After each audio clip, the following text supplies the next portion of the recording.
রহমতুল্লাহ। সংগ্রামী নেতৃবৃন্দ, আপনারা জানেন আমাদের পার্টির চেয়ারম্যান ঘোষণা করেছেন 31 দফা। এই 31 দফাই হচ্ছে বাংলাদেশের মূল মুক্তির সড়ক। 31 দফা নিয়ে আমাদের কাজ করতে হবে।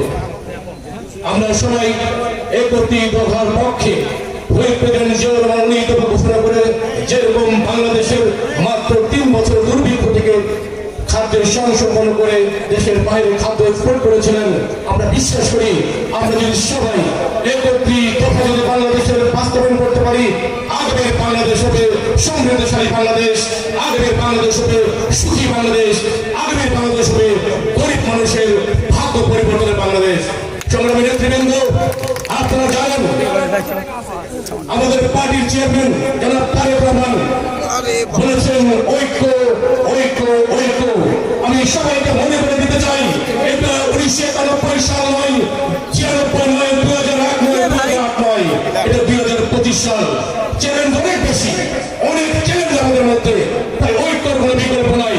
এই যে দেখেছেন 71 জন মানবতা বিরোধী অপরাধ করেছিল, সেই জামাত শিবির বলছে লা ইলাহা ইল্লাল্লাহ, জিতবে এবার দাঁড়িপাল্লা। সবাই বলেন নাউজুবিল্লাহ। এদেরকে প্রতিহত করতে হবে, এদেরকে না বলতে হবে, এদেরকে যে নির্বাচন আসছে নির্বাচন এদেরকে বুঝে দিতে হবে।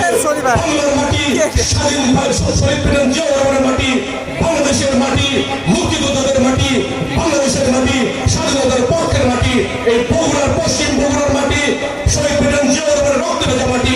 এই মাটিতে রাজাকার, আল বদর, আল শামসের কোনো জায়গা নেই, আগামীতে নেই, ভবিষ্যতে নেই, কোনোদিন হবে না।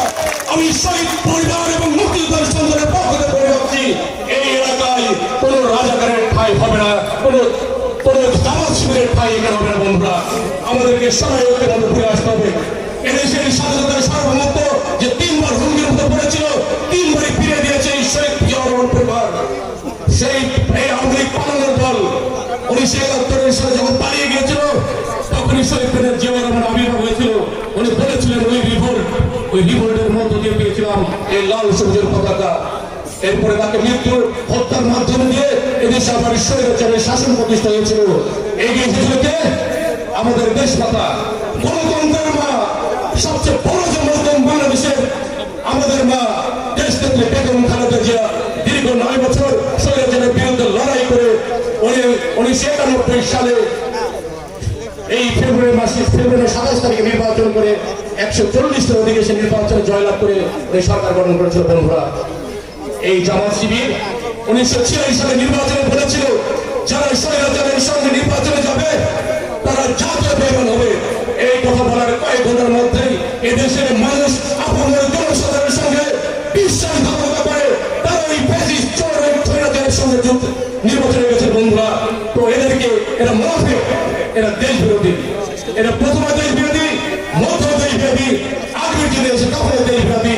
আমাদের মধ্যে যেটা মনে করতে হবে, আমরা এখানে যারা বসে আছি, যারা মনোনয়ন প্রত্যাশী, এই চাপাপুর ইউনিয়ন পরিষদের মাঠে বলে যাচ্ছি, ধানের শীষ বেগম খালেদা জিয়া এবং দেশনায়ক তারেক রহমান যার হাতে উঠাইবে, আমরা সবাই একসাথে সম্মিলিতভাবে আল্লাহর পথে ইনশাআল্লাহ এবং ধানের শীষকে এই এলাকায় সর্বকালের সর্বোচ্চ ভোটে বিজয়ী করবো।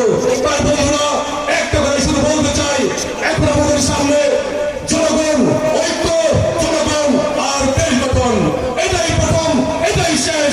সবার আগে বাংলাদেশ। আল্লাহ হাফেজ। বাংলাদেশ জিন্দাবাদ। শহীদ প্রেসিডেন্ট জিন্দাবাদ। দেশকে জিন্দাবাদ। তারেক রহমান জিন্দাবাদ।